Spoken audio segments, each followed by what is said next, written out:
Pensiyaçıların sosial müdafiəsinin gücləndirilməsi üçün pensiya təminatı sistemi təkmilləşdirilir. Bu, əmək pensiyaları haqqında qanuna təklif edilən dəyişiklik layihəsində əksini tapıb.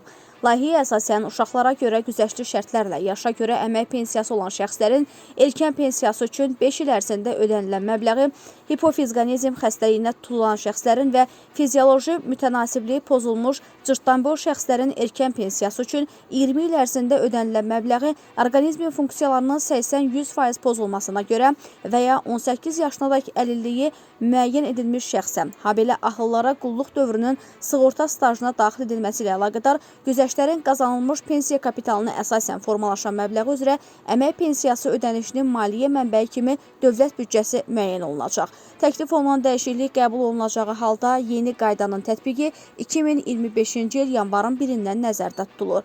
Qeyd edək ki, layihə Milli Məclisin Əmək və Sosial Siyasət Komitəsinin bugün keçirilən iclasında müzakirə olunub.